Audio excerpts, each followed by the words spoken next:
Hi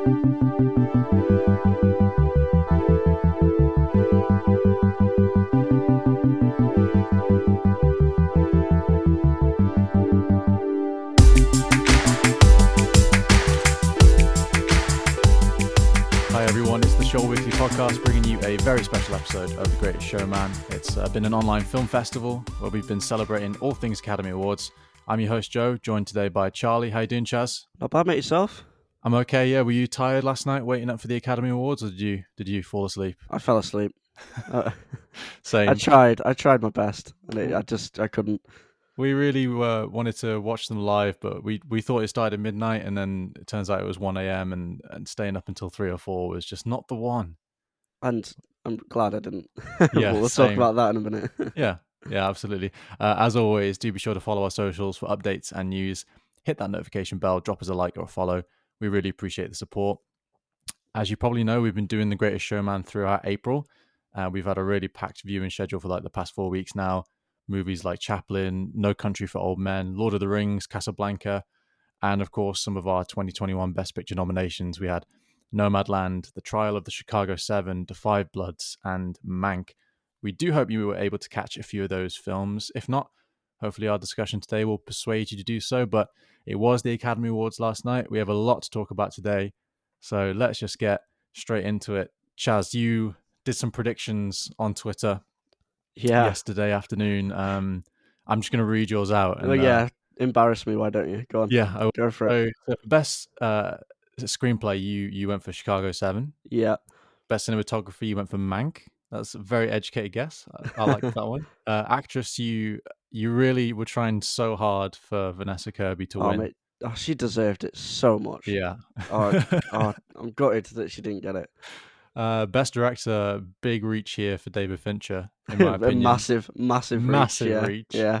And then you put best actor as Riz Ahmed for The Sound of Metal. Another snub.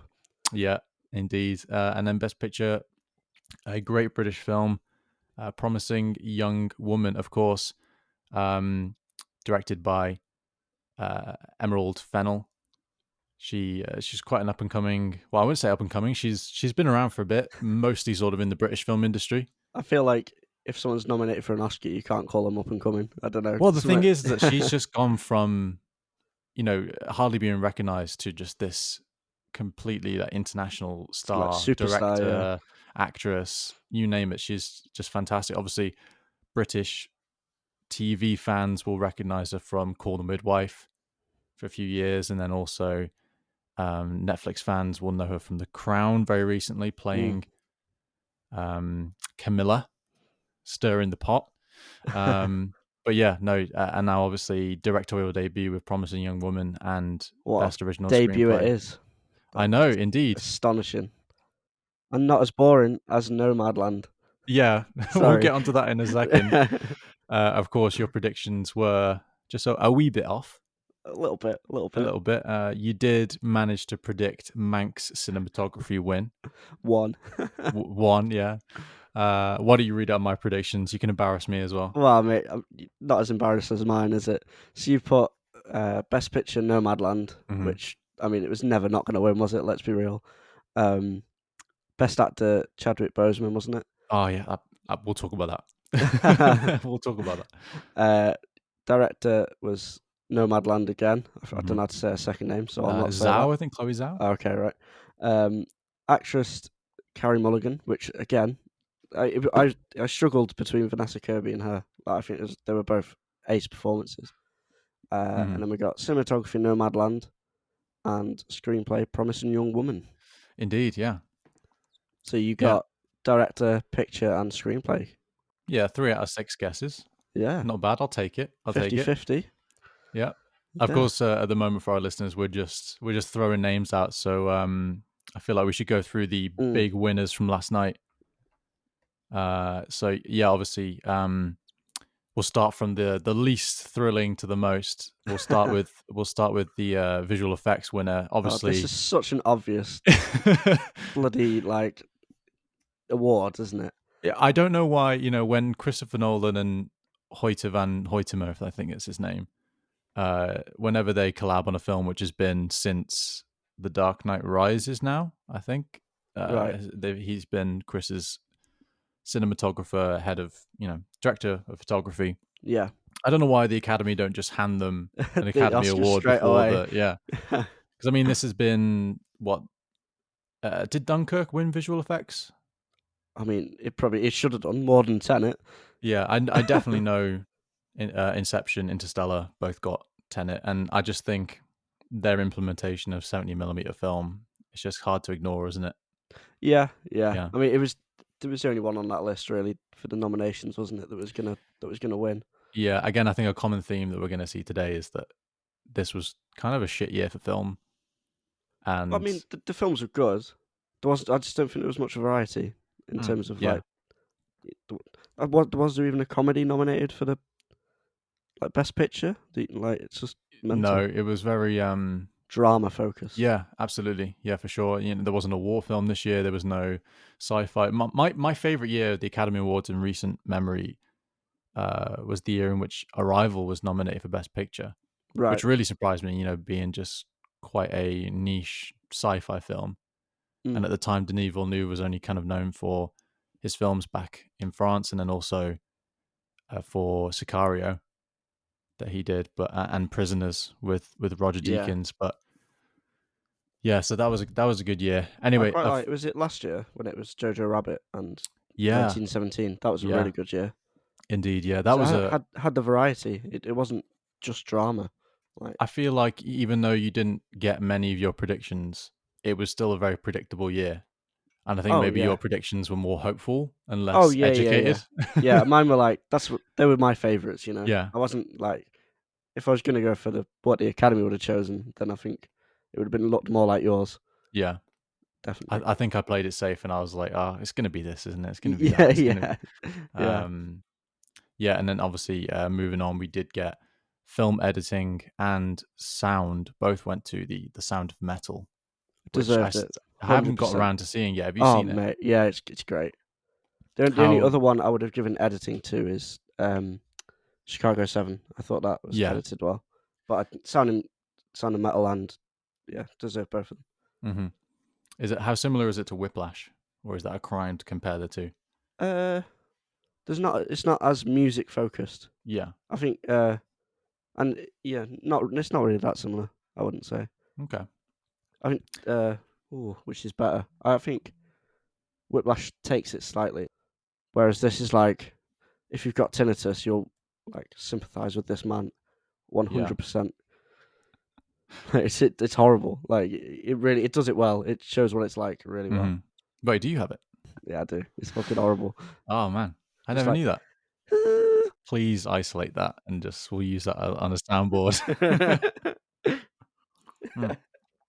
Yeah, quickly moving on and getting through the list. Costume, makeup, and hairstyling went to Ma Rainey's Black Bottom. So, from what I saw from the stills, haven't seen it yet, but what I saw looked like great period costumes. Cinematography and production design, these were very obvious to me, yeah, both going towards Mank. Um, although I feel like Mank falls into the same category of like problematic nostalgia that La La Land fell into. right. Because I mean, don't get me wrong, Mank is a much better film than La La Land. It's much more like visually appealing. It's much more interesting, and it's obviously a biopic. But I think a lot of filmmakers have tried in sort of like the past 10 years to replicate the golden age of Hollywood. Oh, it's definitely the Academy patting themselves on the back, isn't it? Yeah, Like absolutely. it's just yeah, And like the main character, being this alcoholic, but oh, it's okay because it's Gary Oldman playing him, so you'll like it. yeah, yeah. He's It's all right. likable. Come on. I kind of I'm a little bit disappointed in two of my favorite filmmakers. Well, I say filmmaker. So obviously David Fincher and Aaron Sorkin. mm, They've worked together a couple times. One of my favorite films is The Social Network.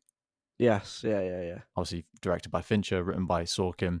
It's got so much rewatchability. The script is like music. Yeah. The repetition and the sentence lengths. It really is like a melody. And I was so excited to see David Fincher's Mank, and I was really excited to see the trial of the Chicago 7. And I feel like both of them are just getting in their own way. I definitely won't watch Mank again for a very long time. Hmm. Like I've seen it now, and it was nice. Wasn't it was a good watch, but I definitely won't watch it again for a long time. Whereas I could watch Fight Club every week, Yeah, and exactly. it's got, as you say, it's got that rewatchability. Yeah, like the other night I had an early start at work and I was struggling to get to sleep. I threw the Social Network on Yeah, just because the I just love the editing, and you would think a movie like that you would just be like hyper gripped to it and very awake, but I find it so relaxing. I find that with a lot of biopics, really, they can be quite relaxing to watch. yeah, But yeah, I think in the case of Mank, it was very style over substance. yeah. I think it went for the whole um, Citizen Kane vibe with the way it was shot, the way it was made, Hmm. and it's cool. It's really nice to watch, and it's a homage to it all. But it just it's not enough there, is there, to make it Yeah, totally interesting when you're watching it. But then I think Chicago 7, we had different opinions on that, I think. yeah. Again, it was Sorkin being a bit too Sorkin, Yeah, and I found it a little bit jarring to keep up with. Don't get me wrong, I really enjoy historical or biopic pictures, and I sometimes enjoy that overload of information. But sometimes you need a little bit of exposition, yeah, and just when you're going back from courtroom drama to like the oh protests. yeah, Yeah, it was a lot, and obviously because he directed it as well, he knew his script very well, and I kind of felt like he just needed to slow the film down a tiny bit. So yeah, it's fair. I think the editing was done really well to sort of bridge that gap. mhm. And why Sacha Baron Cohen was nominated for this instead of Borat, I'll never Yeah, know. yeah, that's stupid. That is Yeah, stupid. and yeah, I think that there was from like a performance point of view as well. I found none of the characters in Chicago 7 likable, save for perhaps Mark Rylance's lawyer. Right. Okay. He was good and he was compelling. The judge was entertaining because he was a dick, Yeah. and that was funny. But none of the other characters was very like I wasn't rooting for them is what I'm trying to say. And Okay. so Right. when it came to those courtroom scenes, I was like, oh yeah, just get it over with. I'd rather learn more about their personal lives or what they stand for, or what they're trying to do, as opposed to every 5 minutes like some quippy joke in the courtroom. Oh, overruled. Oh, that's one count of contempt. Yeah. Get Yeah. out. It was boring, and I kind of feel like that for a lot of the Best Picture nominations this year. Boring. Just just a big collection of quite slow burning films. Yeah. Yeah. It Yeah. didn't feel like. I mean, I know spectacle is like a controversial thing because like you don't want too much of it. Yeah. But I feel like just a little sprinkle of spectacle this year would have gone a long way, especially after the year that we've had. I think these films are all very COVID era. Like, let's just be boring and get on Hmm. with our lives sort of vibe. But I think, yeah, spectacle is part of film history, and Yeah. it deserves a place in, I'd say, every film to some extent. Hmm. And as you say, I just don't think these set of films this year really showed it. Yeah. Absolutely. I mean, speaking of spectacle, though, I'm quite glad that Soul took away best animated feature and best original score as well. I didn't know that Trent Reznor and Well, Atticus Ross. I was really, because they were nominated for original score for Mank as well, weren't they? Yeah. So I was like, they definitely deserved an award. Yeah. Absolutely. I've not heard or watched Soul, so I don't. Ah, it's beautiful. Right, Yeah. I need to watch it. But Yeah, it's the really good. soundtrack from Mank was incredible as well.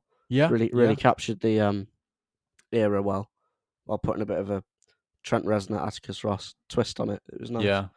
And again, a very frequent collaborator with Fincher as well. Yes, yeah, yeah. Those two. Pretty much So every film really since. yeah, Did he do Social Network? They did, didn't they? yeah, they did. Yeah, And then they did absolutely. Gone And the Girl. Gong. Yeah, Yeah, that was yeah, a fantastic yeah. That's soundtrack. great. Yeah, absolutely fantastic. All right, let's blitz through these, shall we? So yeah, we had song was "Fight for You" in Judas and the Black Messiah. We'll talk about that a little bit more later because Supporting Actor took home that trophy that night. Best Animated Short and Documentary Short was If Anything Happens, I Love You, and Colette, respectively. Best documentary was My Octopus Teacher. And then, interestingly, I really do want to watch this. Best Same as well. Yeah, international film, another round. It was Denmark. It's Thomas Vinterberg. You may know who directed Far from the Madding Crowd. He hasn't done many English speaking films, but uh, The Hunt he did way back, I think 2006, and he's that was part with of Mads like the Mikkelsen. Dogma '95, wasn't he? Yeah, exactly. Yeah, Back in the day. yeah. So now he's less adventurous now. He's keeping it safe as he's maturing as a director. Far from the Madding Crowd, it still has a bit of that edge to it, but it's sort Mm, of hidden. It's a very, yeah, very, very good film. That I yeah, really enjoyed that. I went to see it with my nan. Weirdly, yeah. yeah, Did it's she like good. it? She did, yeah. Yeah, She's that's all she right then. she big fan of the novel, I think. So I Yeah. think she was excited to see it. Mm, Had no idea who Thomas Vinterberg was, but that's why I went to see it, and she now you wanted. know. Yeah, yeah, yeah. Now you know, Nan, because she's Yeah. definitely listened to this. Yes. Another round is another collaboration of Thomas with Mads Mikkelsen. The Hunt kind of put Mads Mikkelsen on the map way back, sort of 15 years ago. And now, as we all know, Mads Mikkelsen, quite a famous Scandinavian face in Hollywood. Yeah, He's been in Rogue One. Um, well, he was, wasn't he? Yeah, yeah, he was. yeah. He played Hannibal Lecter in the TV adaptation of the Thomas Harris books. Great actor. And recently, actually, I saw a headline that he had auditioned for Mr. Fantastic. Whether Oh, or not right. that was for the Fox movies way back, or whether it's for some MCU upcoming project. But either way, he auditioned for it, and he said it was like the most humiliating thing he'd ever done. Wow. Walked into a room, and just some exec was like, "Okay, pretend you're grabbing that cup of coffee and look heroic." And he was like, No "What the way. fuck is this? This is not acting. Like, I'm not gonna walk into a room and be like, huh, and That's some try and grab like it." Yeah, something that a kid would do when they first yeah, get into drama in like year 5 or something. hmm exactly. All right, the big awards. Best Drum roll, original please. screenplay. Adapted screenplay. We'll start with adapted screenplay. The Father. Haven't seen that yet. There's a lot of Anthony hype Hopkins around it film. though. Yeah, exactly. And I think one of the most controversial moments of the evening, which we'll get onto in a second, was because of that film. Original screenplay, very well deserved to our English Emerald Fennell, Promising Young Woman, with Carey Definitely. Mulligan in the lead there. Have you seen Promising Young Woman? Yeah, have you? Yeah. No, I Oh, haven't yet. oh, mate, it's great. Vanessa It's Kirby in it as well? Is that no, it's no? Carey Mulligan. This one. Carey It's got Mulligan, yeah. Bo Burnham in it.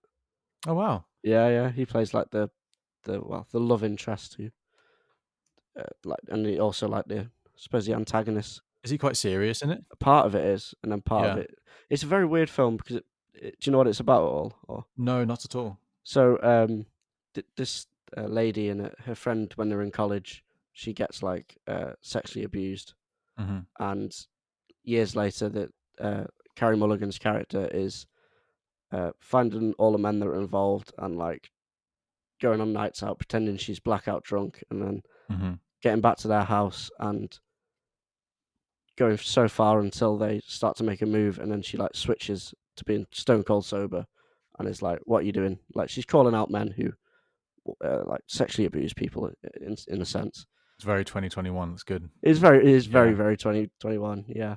But then halfway through it switches to like she meets Bo Burnham's character, and it becomes a bit of a rom com, Mhm. and then this massive plot twist happens, and I'm not going to spoil it, but something happens, and you find things out, and it changes to a really really serious drama at the end. Mhm. It's great. It definitely deserves like screenplay, 100%. Okay. I'll check it out for sure. Yeah, get on it. Absolutely. Yeah. Moving on to the performance awards. Best supporting actor was again British blood Daniel Kaluuya for Judas and the Black Messiah. He made a really great acceptance speech. If you managed to catch that. I saw parts on Twitter. Yeah, Yeah, he was. He basically was honoring the all the members of the Black Panthers. yes, and then he like made a joke about wasn't it his parents being like, "Why did you procreate?" or something. Yeah. Yeah, Yeah. And then we also had supporting actress Yong Yoo Jung for Minari. I actually really want to watch Minari. same. I've heard good things.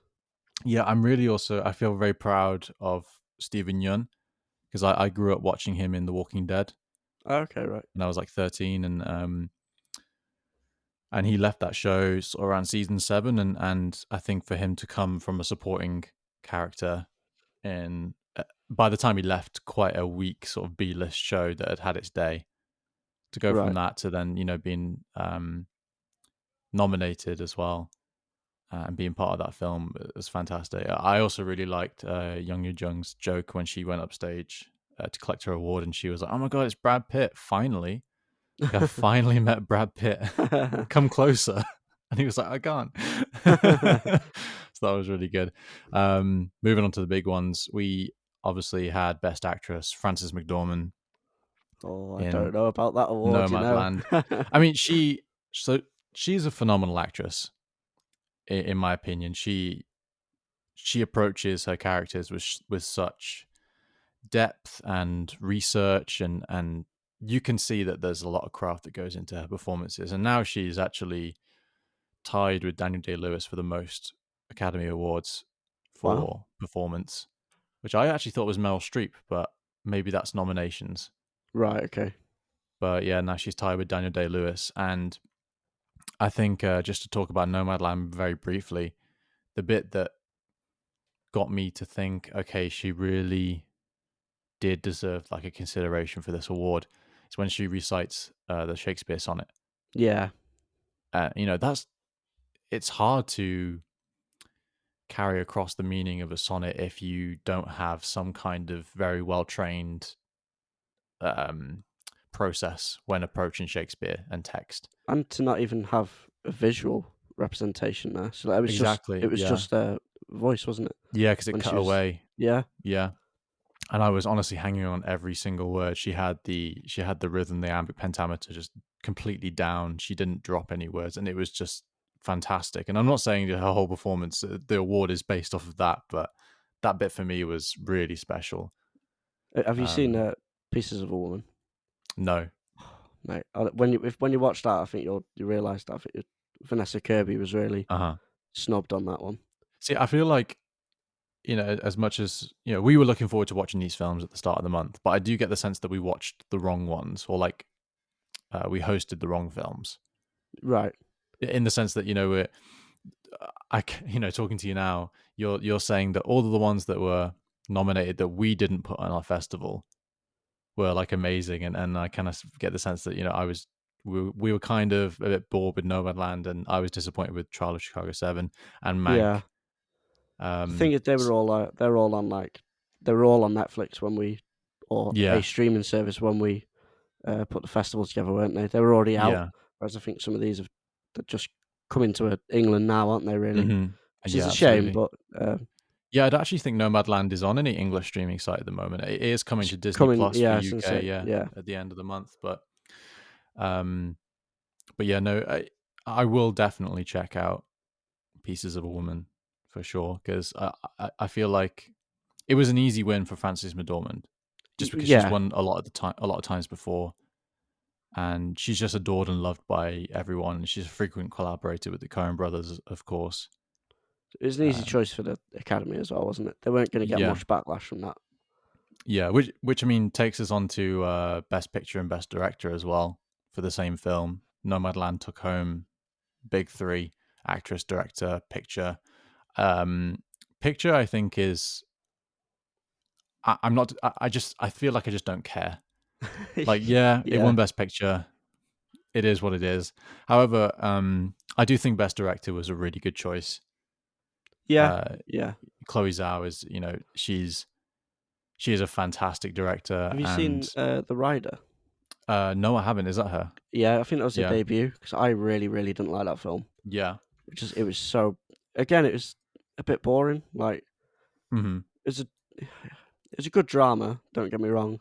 I think yeah. she directs well, but it's just she needs to pick better films, man. Well, she is directing the upcoming Eternals for Marvel Studios, Yeah, which I'm actually very excited for. If you don't know what the Eternals are, it's kind of more of a religious, cosmic side of Marvel Studios. So the Eternals were essentially the first sentient beings created on Earth, and that humans sort of came from them. well, So they are kind of like gods, and so the Eternals. will it be like back? at the very beginning then, or will it No, I don't pick know. it up So like what now? I think is, I think they're going to base it on Neil Gaiman's very successful run of the Eternals that he did back in 2006. He did a 6-issue limited event. Oh, cool. The Eternals were invented by Jack Kirby back in the 80s, but they didn't really take off. He did a limited event back in the 80s, and then they were kind of just background noise for a while. Right. And then Neil Gaiman came along with this really modern story in which most of the Eternals were living amongst us and actually had no memory of being Eternals. Oh, that's cool. And one by one, their memories like wake up and they can remember, it being 250 million years ago and them fighting with aliens and stuff that wanted to invade the planet and defending very early humans. Man. So yeah, and it's an incredibly racially and gender blind cast as well. So a lot of the characters in the source material that are white men. For example, the main kind of leader of the Eternals in the comics is a white guy, but they've got this woman of color to play that character, which is really cool. Cool. And yeah, and I think Chloe is just going to bring a lot of creativity to it. Yeah, yeah. And her cinematography in Nomadland was really good. So I would love to see that kind of cinematography, which we haven't seen in the MCU before. Yeah, I think it'd I be would like more to of see a that. arty take, like One Division was. That sort of. I know it's not. That's a bit Yeah. more comic-y, isn't it? Like comic booky, but Hmm. I feel like it'd be nice to have a more art house direction Yeah, on absolutely. a Marvel film or And I would series. love it if they did adapt Neil Gaiman's more modern approach to the Eternals.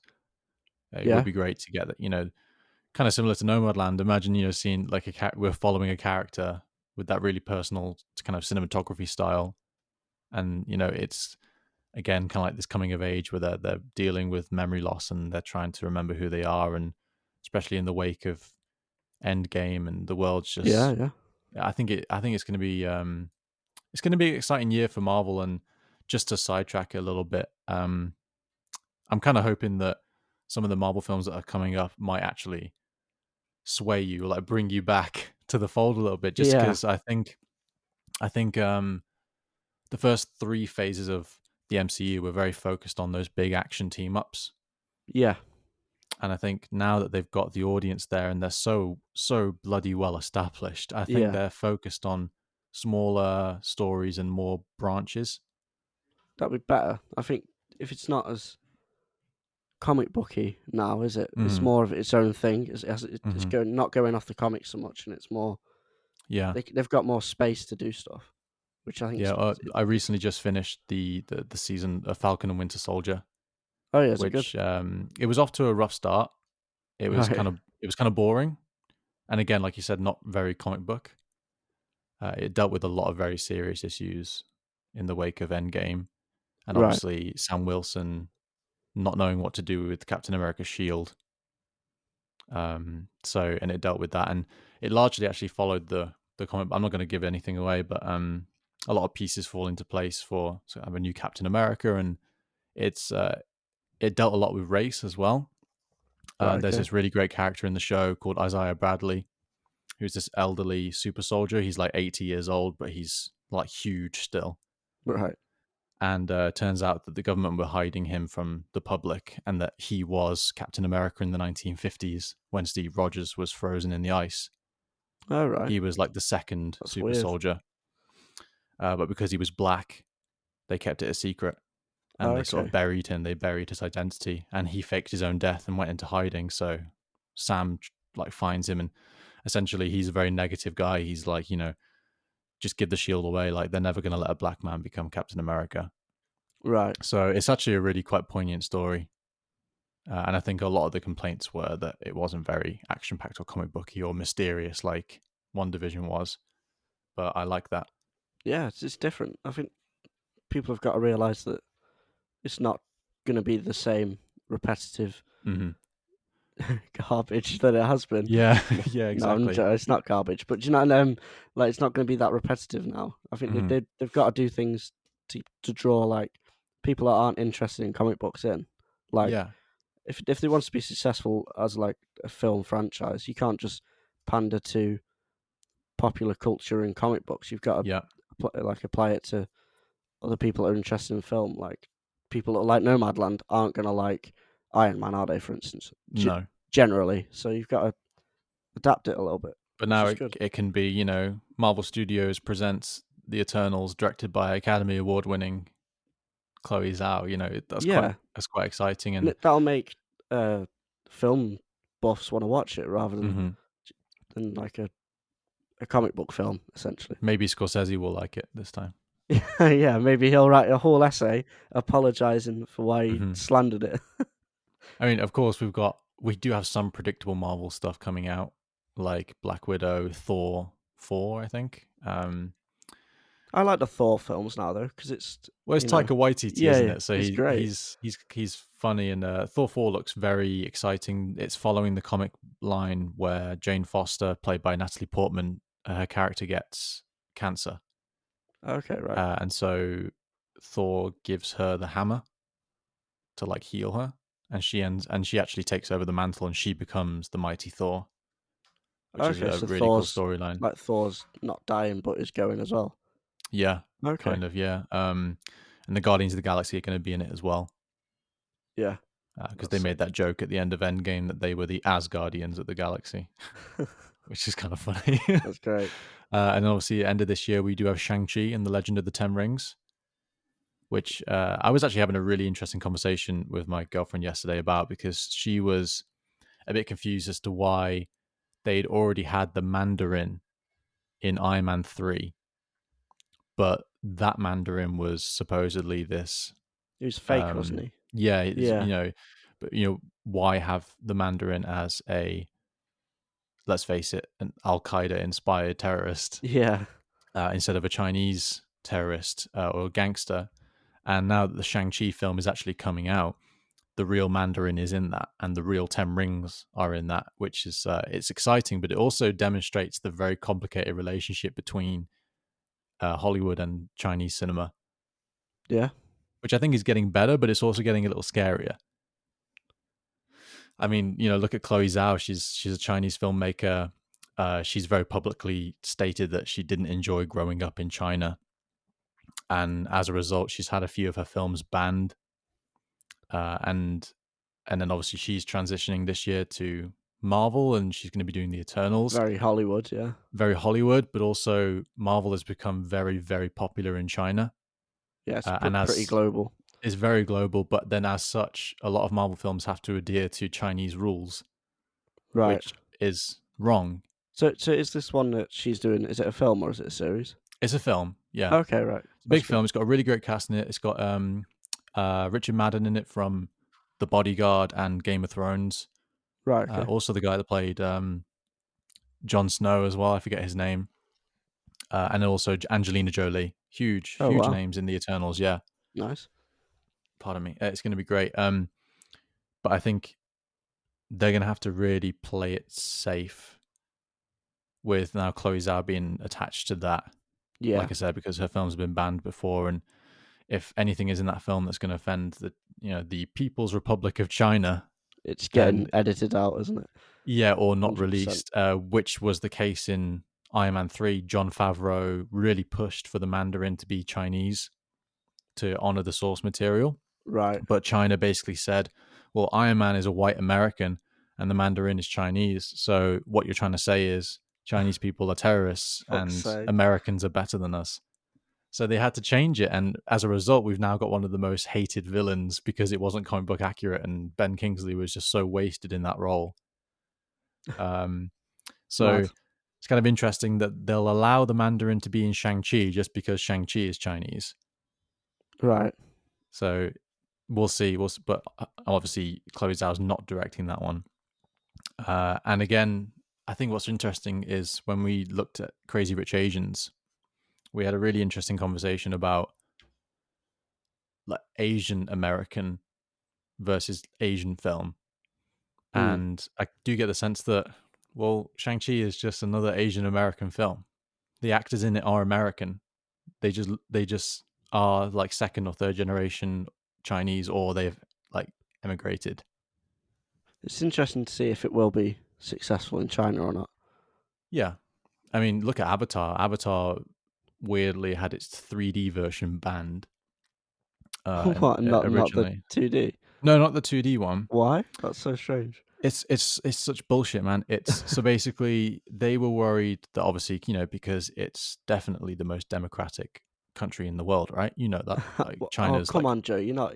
Obviously, it is, mate. Come yeah, on. it's obviously the People's Republic of China. They are definitely not oppressed. Yeah, and because of that, the Our government is podcast is now definitely banned in China. yeah, and because of that, the Chinese government are definitely not worried about revolution because their country is very democratic. So basically, when they watched Avatar, they were like, "Yeah, this is in no way going to make people want to revolt against our government."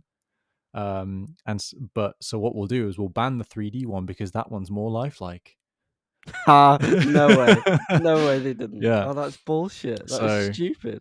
I know, I know. Well, there we are. That's the very complicated relationship between Chinese and. I mean, look at Mulan. The Yeah. the Chinese Yeah. producers who did that joint venture with Disney were like, yeah, we definitely want this actress to be our lead because she's loved and adored by everyone in the People's Republic of China. And then turned out that she was a raging like nationalist and actually supported the police beating up every person in Hong Kong. So Good place to live, though. yeah, Good old yeah, great. China. Yeah, Good one, China. yeah. Yeah. So I would actually be interested to see if Nomadland gets a release in China. I haven't heard if it has yet, but that would be interesting and see if anything gets cut. Pretty sure Yeah. Bohemian Rhapsody had all of its gay parts cut as well. Wow. It's a film about Freddie Mercury. Didn't Definitely. think that was relevant, maybe. Oh, censorship. I know. Yeah, this podcast is definitely getting banned in China now. Yeah, No, otherwise it would just go really popular. We'll be yeah, the absolutely. most popular podcast in China. um, Um, yeah. Why don't we talk about the last win of the evening? Anthony Hopkins took home Best Actor for The Father. okay, I've not seen it, but Neither have I. from reviews I've seen, it is Mhm. a stunning performance. It's got the lady from Peep Show in it. If you've Mhm. ever seen that, No, I I haven't. think what's the name? I think it's it. Oh, it's the one David Mitchell like goes out with in the Yeah. show, which is it. You know when you're used to seeing someone in one role, Mhm. and then you see that they've done something else. It's so confusing. You're like, it doesn't fit their role. But I don't know. Yeah, We'll have to see. Maybe it there's a will. film coming out that's set in the same universe as Saw, and it's Oh right. called they call it it's Chris Rock basically. And I'm like, no, What? Chris Rock is not about to do a serious police detective film about the Jigsaw serial killer. And he's taking it really seriously. Like it's his favorite franchise, and apparently he went to the producers and was like, I really want to do a film set within the Saw universe. And But they it's were like like, but why? that's similar to is it Adam Sandler in Mm. oh god, Uncut Gems? Is he in that? Yeah, yeah. Yeah, and everyone was like, "Oh, why are you doing this film? It's very serious." Hmm. And then didn't he say that because of the backlash and stuff, he's not doing another serious film on Netflix? Which I Because think is a shame because, I mean, as we've said before, you find that comedy actors are sometimes the most amazing, put on the most amazing performances for serious films. Look at Jim Carrey yeah, in yeah. Eternal Sunshine of the Spotless Mind. Look at who did we look at recently? Or I mean, talk about recently? Chaplin is a really good Yeah, example. I mean, obviously Chaplin. his films are quite comedic most of Mm, the time, but there's also a lot of elements of uh, drama and yeah, emotion in there. you got Robin Williams Robin in Williams, yeah. Good Will Hunting. Yeah, that was the one I was trying to remember from last week. Obviously, please go watch that podcast. It was a good one. Yeah, so What was your favorite week of the series we've had the festival? yeah, I would definitely say last week. it it was so nice to talk about a lot of films that I didn't really feel were connected, but then in a lot of ways they all had that thing in common where they were very subvertive and very unexpected. And I feel like there's a lot of underdog tales in the films that we watched last week. Yeah, And I think because it was based on snubs. I think it yeah, really exactly. Yeah, I mean, you've got No Country for Old Men, which had no soundtrack and hardly any lines, and it was very sometimes difficult to get through. That's so unexpected. And then obviously Good Will Hunting, such a very niche look at the human psyche, of a young boy who's been traumatized in a way that not a lot of coming of age films do. Yeah, Again, really unexpected. And Chaplin, obviously, and yeah, that was a really good week for me. What about you? I don't know if I've got a favorite week, but I think my two favorite films were Midnight Cowboy and One Flew Over the Cuckoo's Nest. Mm, I just wasn't expecting either of them to really grab me like they did, hmm and I've yeah, astonishing, both astonishing films. I Loved think it. my biggest disappointment was Moonlight. Yeah, I yeah, really, definitely. really wanted to like that so much, and D- and I got the same reaction with Nomadland. Like I really wanted to like it, and it was it was average. It wasn't. It didn't do yeah, anything special for me. and that's why I feel like I mean, I get it. It's capturing the heart of American poverty and this other way of life, and it's very Post recession America. Yeah, yeah, and I guess it's a window into something you don't always see. I get that, but films like that, I feel like remind me a lot of news articles. yeah. It's like You could, reading yeah, the the comments section in the Guardian, and they do like a hmm long read, and it's a good read, but it's like yeah, meh. yeah, exactly. And I found that for the past sort of 5 or 6 years with this kind of new wave of slow burning drama that's coming through. But it's meant to be real life, and it's meant to express Yeah, an area of life that you wouldn't normally be exposed to. and I get that. I get why, because art is always going in circles. You only have to wind the clocks back 100 years, and theater was doing the exact same thing with Stanislavski naturalism.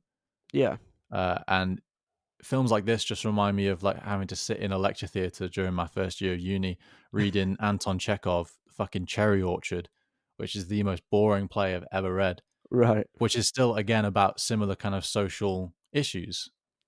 Is it not a bit Um, like um, I've forgotten the term for it, but it's like poverty porn. It's like you're like no one's actually helping them. They're just sort of look at this bad thing.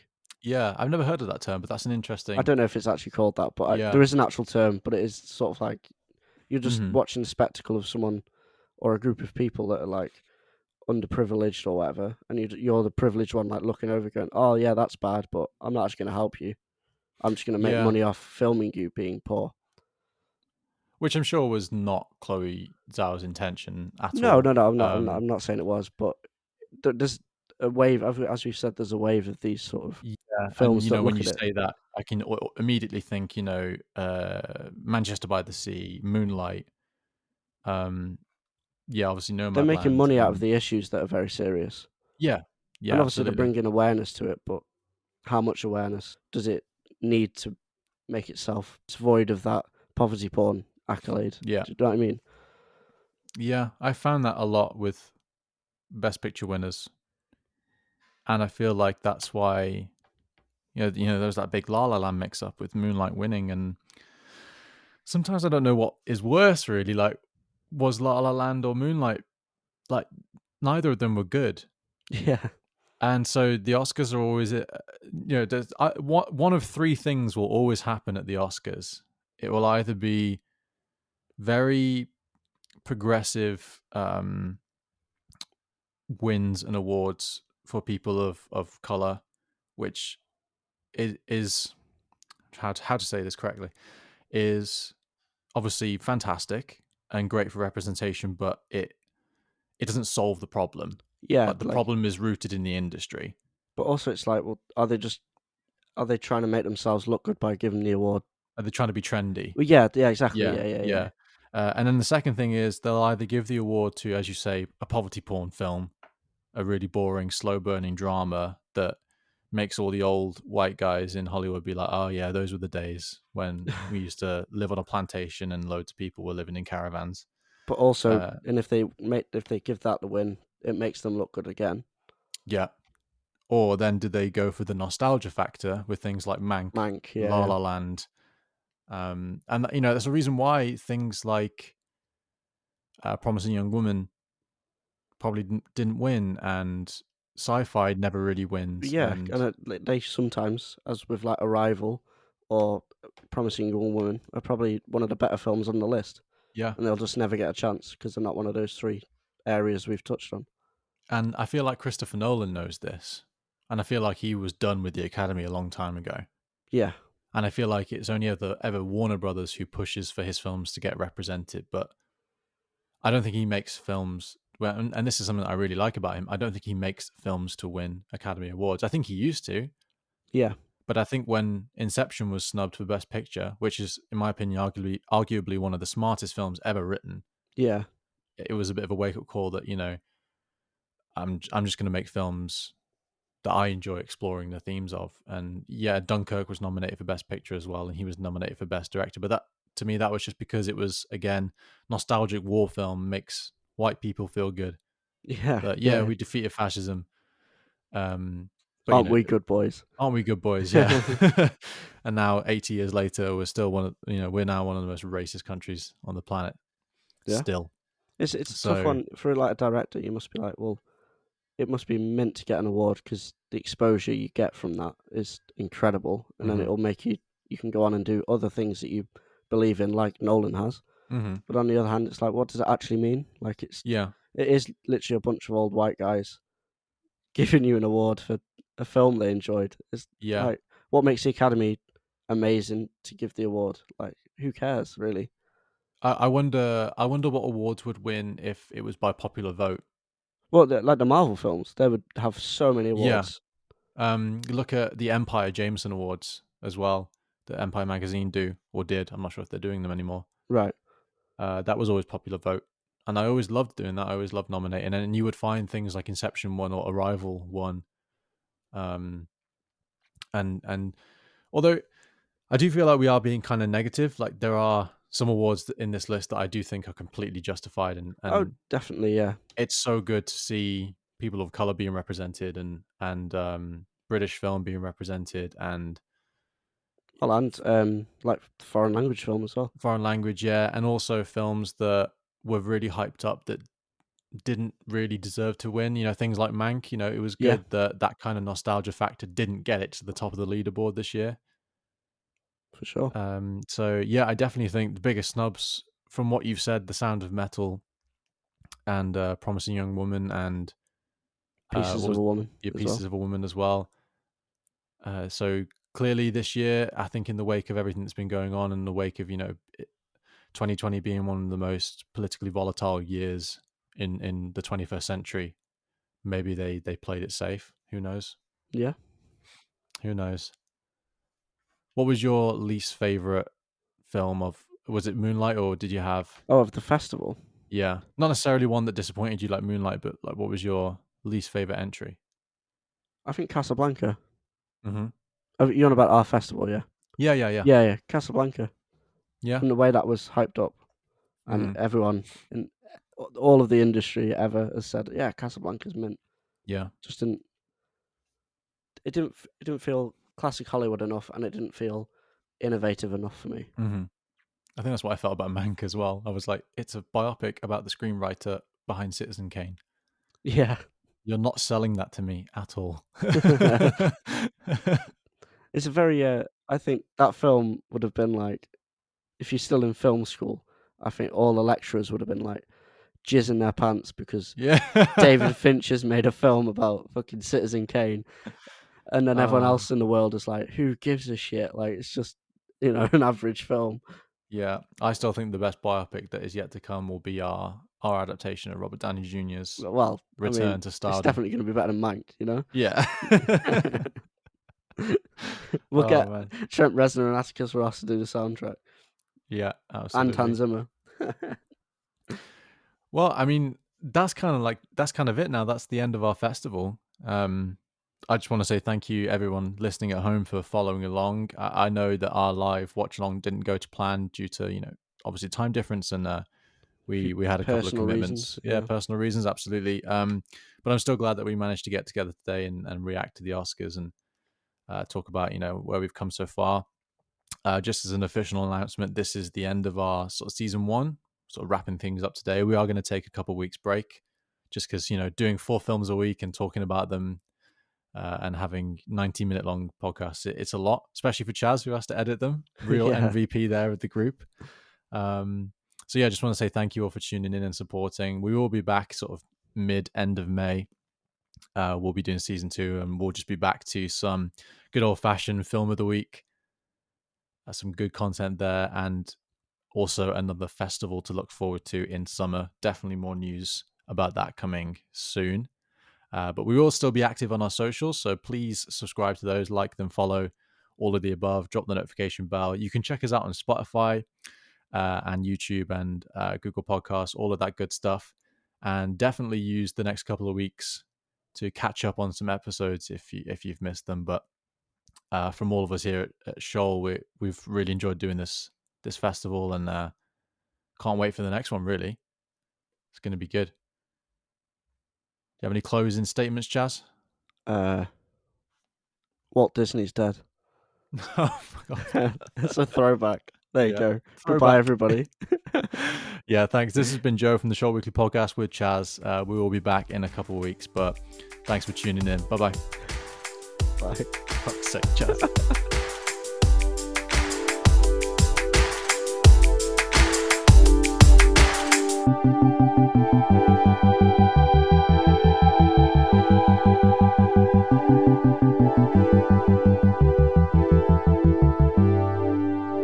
Like, it's just, yeah. Academy's sucking their own dick.